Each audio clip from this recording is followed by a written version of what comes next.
O professor mostra a resposta e aponta que a prova era de literatura, não de matemática. Além disso, mesmo frustrado, o professor dá aquele aviso: pensamentos profundos e emoções têm tanto valor quanto a lógica. Em resposta, o Hiroki defende com toda a confiança que absolutamente tudo pode ser explicado através dos números. Em seguida, ele questiona como alguém pode ser contra explicações racionais, reforçando que até as emoções seguem processos lógicos. Para provar a tese dele, ele usa um exemplo e explica que a expressão vermelho de raiva não é uma força de expressão poética, mas sim uma reação química pura. Ele detalha que os hormônios do estresse e o sistema nervoso autônomo perdem o equilíbrio, fazendo a pressão arterial subir e os batimentos ficarem totalmente desregulados. Consequentemente, a dilatação ou constrição dos vasos sanguíneos deixa o rosto da pessoa vermelho ou pálido. Ouvindo essa aula, o professor, indignado, manda ele sair imediatamente da sala, declarando que o Hiroki reprovou no exame e vai ficar com nota 0. Acompanhando a história, o Shirone fica impressionado. Ao refletir sobre aquilo,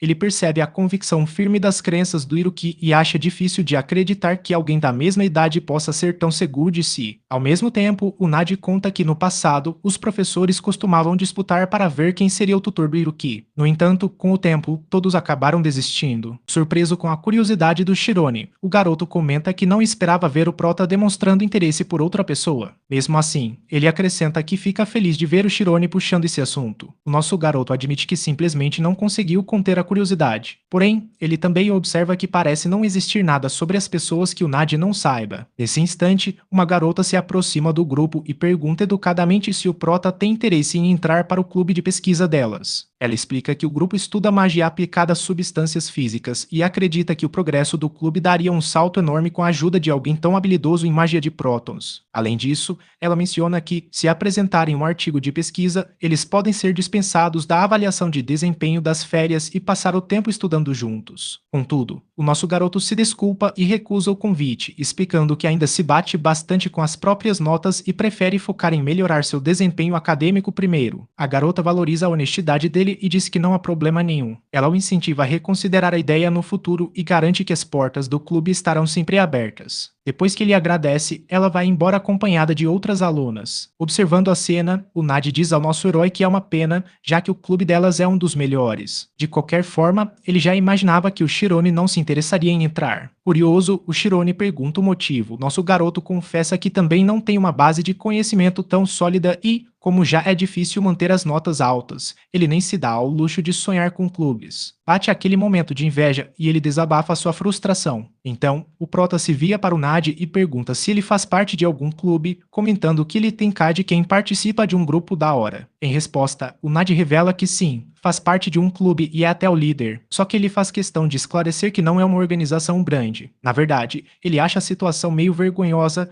já que eles perderam o financiamento de pesquisa por terem apenas 2 membros. Ele ainda explica que só virou líder porque todos os membros mais antigos se formaram. Ouvindo isso, o nosso garoto fica curioso. Ele percebe que, como o clube já contou com veteranos no passado, devia estar envolvido em algo relevante. Ele então pergunta se pode fazer uma visita. O Nadi lembra que ele não parecia muito animado com a ideia de entrar em clubes, mas o prota insiste que quer ver de perto, embora tema ser mais um peso do que uma ajuda. Para tranquilizá-lo, o Nadi explica que um clube não é uma empresa, mas sim um espaço para os alunos estudarem e se divertirem juntos. Pouco depois, ele guia o Shirone até a sala do clube, apontando o local assim que chegam. O prota olha para a localização e fica sem entender nada. Sorrindo, o Nadi explica que eles chamam o lugar de Istas o depósito de magia da escola. Ele detalha que a instituição guarda todos os materiais de treinamento lá. Para completar, ele orgulhosamente afirma que a instalação é de última geração, capaz de resgatar qualquer material de seus blocos de armazenamento e entregá-lo direto na entrada. Shirone não esconde a surpresa e comenta que o lugar parece mesmo um depósito gigante, mas o Nadi manda ele esperar até entrar, prometendo que por dentro é ainda mais impressionante. Ele garante que gerações de estudantes cuidaram daquele lugar como se fosse um tesouro. Intrigado, o Shirone pergunta se pode criar expectativa.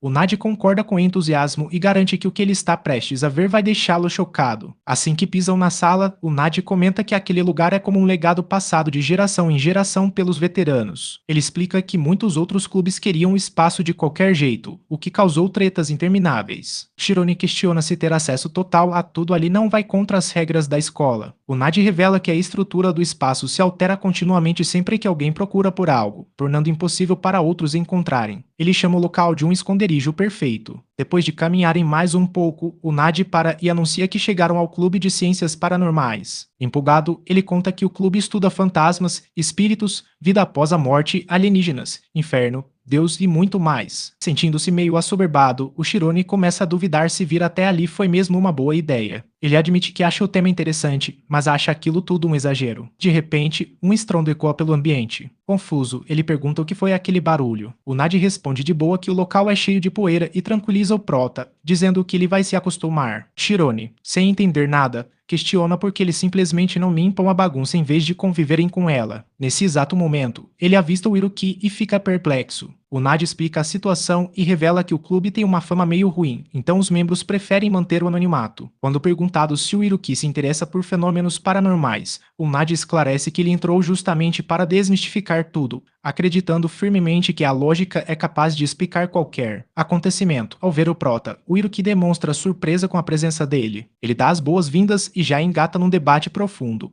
perguntando se ele concorda que os átomos permanecem existindo mesmo depois que a matéria é dividida. Em seguida, aponta que os próprios átomos podem ser divididos e pergunta se o nosso garoto sabe o que acontece depois. Pegado de surpresa pela mudança repentina para a teoria física, o nosso garoto admite que não tem certeza, mas arrisca dizer que os átomos acumulam uma quantidade enorme de energia. O Iruki, impressionado, confirma a resposta e elogia o raciocínio dele. Surpreso por ter acertado, o Chirone escuta atento a explicação do Iruki. O garoto detalha que os átomos carregam energia suficiente para devastar uma cidade inteira e pergunta o que aconteceria num cenário desses. Pensando nas consequências, o Chirone responde que pessoas sairiam feridas. Mas o Iruki deixa essa preocupação de lado e insiste que a única coisa que realmente importa é a magnitude dessa energia em si. O nosso garoto tenta confirmar seu raciocínio lembrando que, de acordo com o diretor, os magos devem sempre levar em conta os efeitos de sua magia no mundo. Contudo, o Iruki questiona se satisfazer a curiosidade intelectual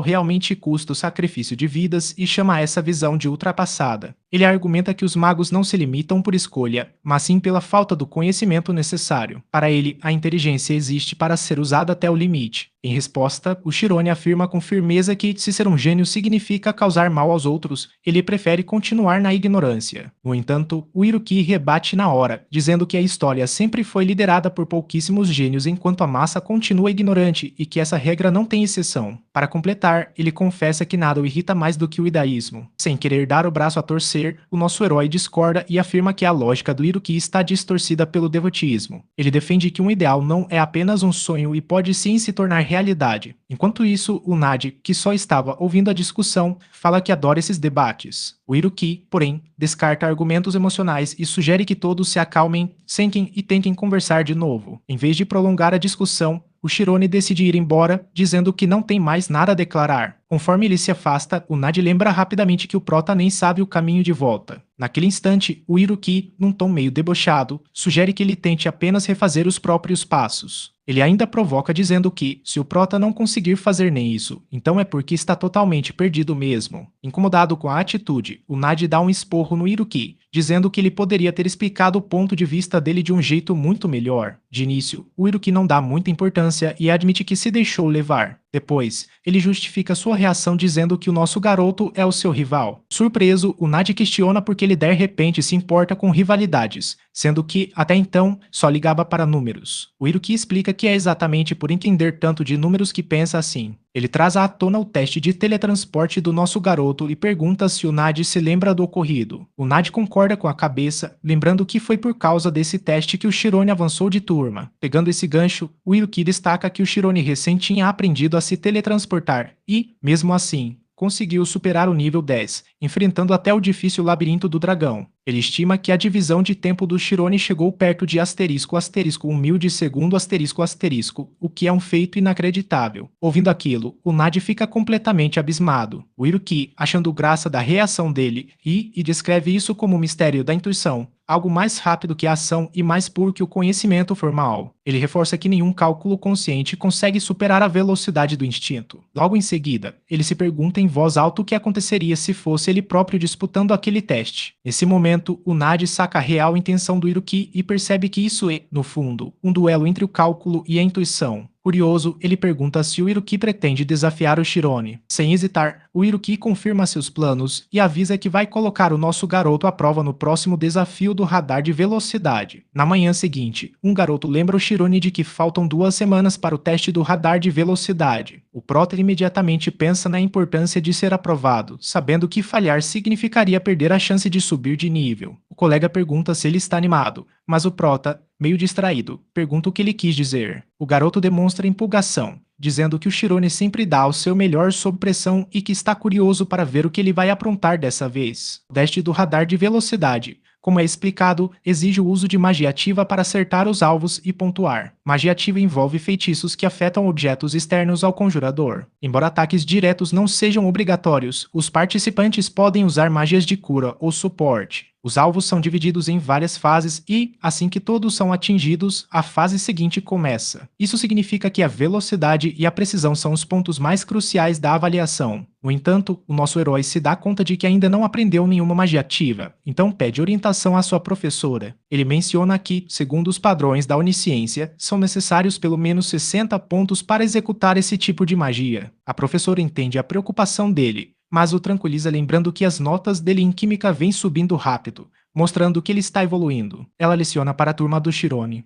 Shirone então se dirige à professora Alifer, insistindo com toda a sinceridade que não está provocando ela, mas que realmente entende o método de ensino da professora. A professora observa que ele é o tipo de garoto que sempre quer melhorar tudo de uma vez só, mas que também possui um conhecimento no nível de um especialista em uma área bem específica. Curioso, o prota pergunta se ela está se referindo à teoria da fotonização. Ele lembra que a magia de teletransporte se origina dessa teoria, enquanto a classifica como uma magia passiva que converte o corpo em fótons. Como a transição acontece de forma tão rápida, não parece algo passivo, mas ele admite que nunca tinha refletido sobre isso com tanta profundidade antes. Além disso, o nosso garoto confessa que jamais imaginou que a magia ativa pudesse ser executada usando a teoria da fotonização. Em resposta, a professora informa que esse método foi registrado recentemente na Associação de Magos. Fascinado com a novidade, o Shirone se pergunta como uma magia envolvendo fótons se parece visualmente. A professora então apresenta vários livros e o direciona para as informações mais relevantes. Conforme vai examinando as páginas, o prota percebe que essa será sua primeira experiência prática com magia ativa através da leitura. Mesmo com a curiosidade lá no alto, ele questiona se essa é realmente a melhor recomendação para ele. Embora vá ajudar bastante no teste, o nosso garoto fica se debatendo para enxergar as aplicações práticas disso na vida real. Por outro lado, a professora tranquiliza o garoto,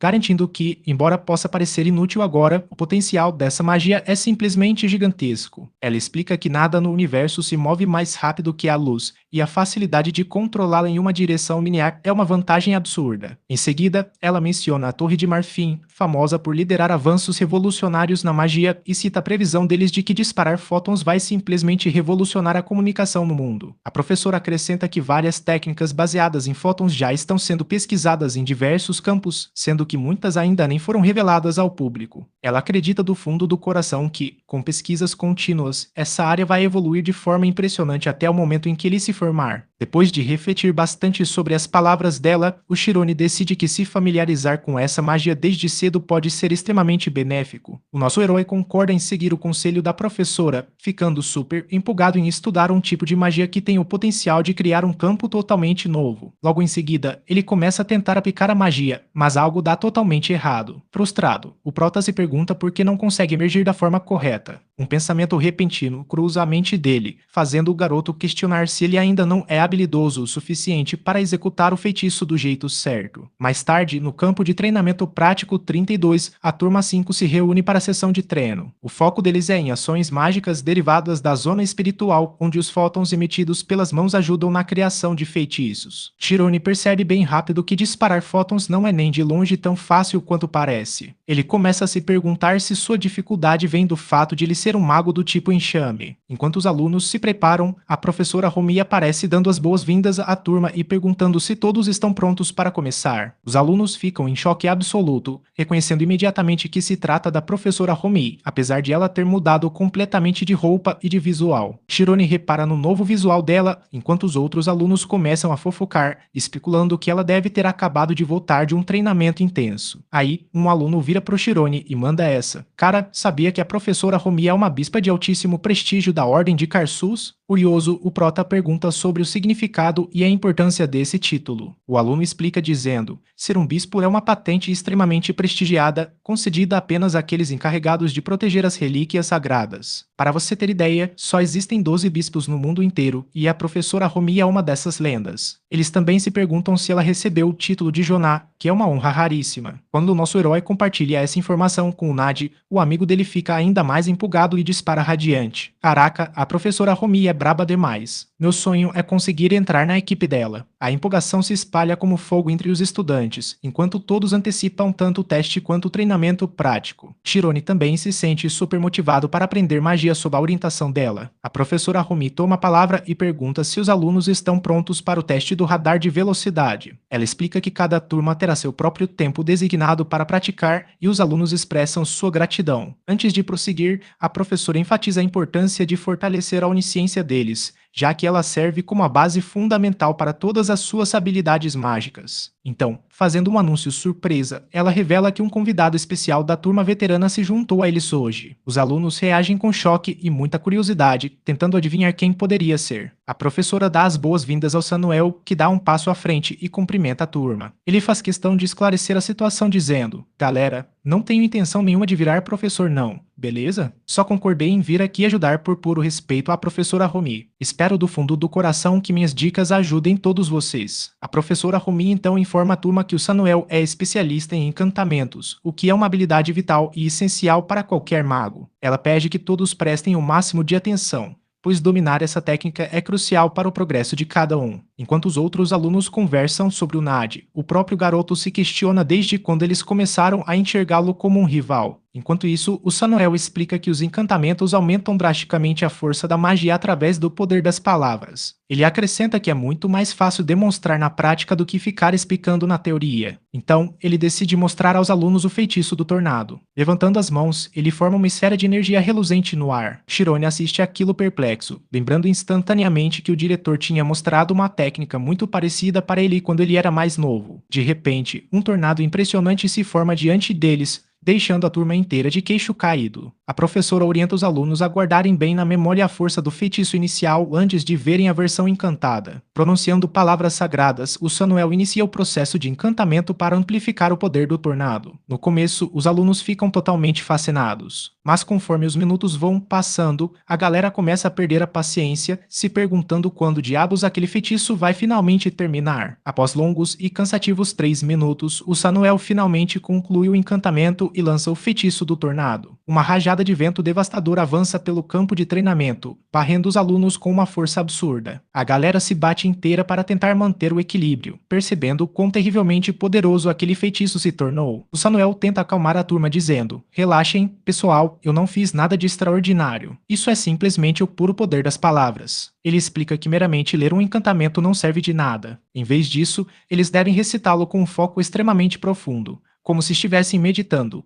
para liberar o seu verdadeiro potencial. Ele então pede que os alunos reflitam sobre a magia oculta nas palavras, reforçando que todos os encantamentos são baseados nesse princípio. Contudo, ele pondera que esse processo demorado não é nada prático para combates reais. Para demonstrar a diferença na prática, ele lança um feitiço ultrassônico. Murmurando seu encantamento em alta velocidade, ele invoca outro tornado gigantesco. Os alunos assistem em choque total enquanto o vento poderoso engole o campo de treinamento. As rajadas intensas jogam vários estudantes no chão. Enquanto eles se ralam para se levantar, a professora pergunta se eles estavam prestando atenção nos detalhes. Enquanto isso, a turma fica abismada com o poder dela, percebendo quão incrivelmente habilidosa a professora é. Shirone também chega a uma conclusão importante. Quando os alunos se formam na turma veterana, eles se tornam magos de nível 10, mesmo que de forma não oficial. A professora Romi agradece ao Samuel pela demonstração incrível. Samuel, por sua vez, reconhece com humildade que, embora seja forte, a professora Romi, por ser uma maga de nível 6, está num patamar muito superior ao dele. Os alunos perguntam se eles vão praticar encantamentos,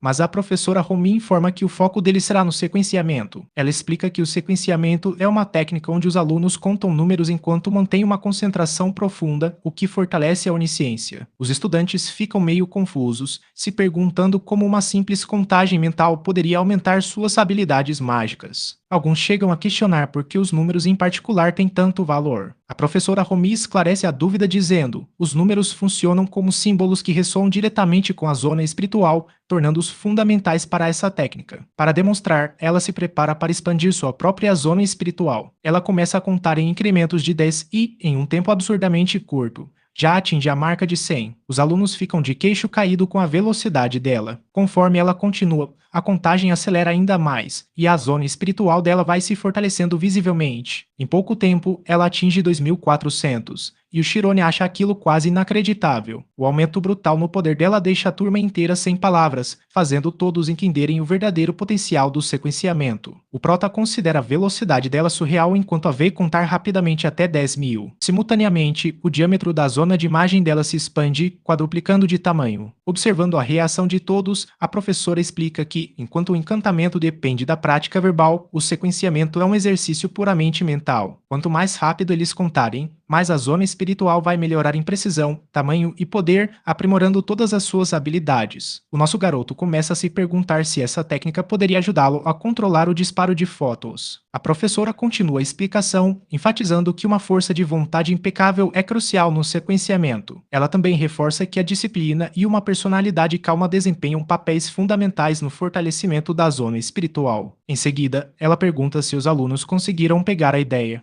Enquanto isso, o Shirone reflete sobre sua própria velocidade de contagem, percebendo que já consegue alcançar a marca de 1000 em apenas um minuto, enquanto os outros alunos passam sufoco para contar rápido. O Prota, então, pondera se sua capacidade de realizar cálculos complexos, como os exigidos no teletransporte, também poderia ser aplicada ao sequenciamento. Uma ideia genial surge em sua mente: se ele dividir os números em grupos e processar cada grupo separadamente, ele conseguirá contar até 1000 em escassos 10 segundos. Determinado a testar sua teoria, o nosso herói foca toda a sua energia e tenta disparar um fóton em direção a uma árvore. De repente, um clarão de luz brilhante e cegante surge no local. Os alunos ficam completamente estupefatos, sem conseguir entender o que acabou de acontecer. Eles olham perplexos para aquele espetáculo radiante, achando a cena verdadeiramente magnífica. A galera começa a especular se ele disparou um fóton de fogo e se já está treinando para o teste do radar de velocidade. Eles reconhecem que o ataque se move na velocidade da luz, o que o torna incrivelmente rápido,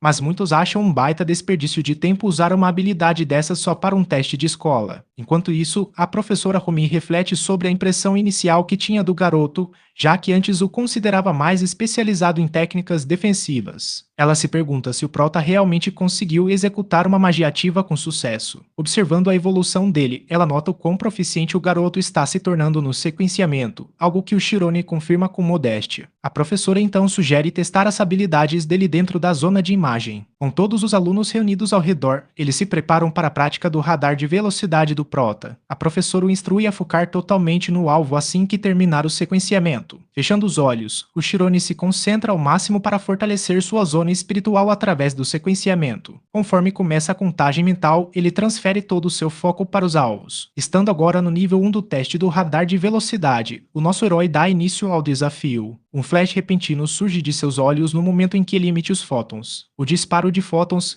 canalizado diretamente através de suas mãos, se move com uma precisão cirúrgica e espetacular. Ele percebe num piscar de olhos que os fótons viajam na velocidade da luz e que os alvos se despedaçam no exato milissegundo em que ele os trava na mira. Com sua pontuação subindo para 11, ele avança para o nível 2, ficando abismado com a velocidade em que tudo está acontecendo. Os outros estudantes também reparam na semelhança absurda com uma invocação direta, já que os alvos continuam se quebrando instantaneamente assim que são mirados. Enquanto observa a performance, a professora Romi nota o quão incrivelmente rápido o garoto está contando, o que demonstra seu domínio cada vez maior sobre o sequenciamento. A cena do desempenho do Prota faz lembrar da magia de informação, reforçando quão fora da curva as habilidades dele se tornaram. A professora percebe que o nosso garoto aprendeu demais com a ponte sem caminho e se tornou absurdamente veloz no sequenciamento. Shirone continua disparando fótons numa velocidade surreal e, quando o teste finalmente chega ao fim, ele alcança o nível 19 com uma pontuação impressionante de 342 pontos. A turma inteira vai ao delírio, explodindo em gritos e comemorações.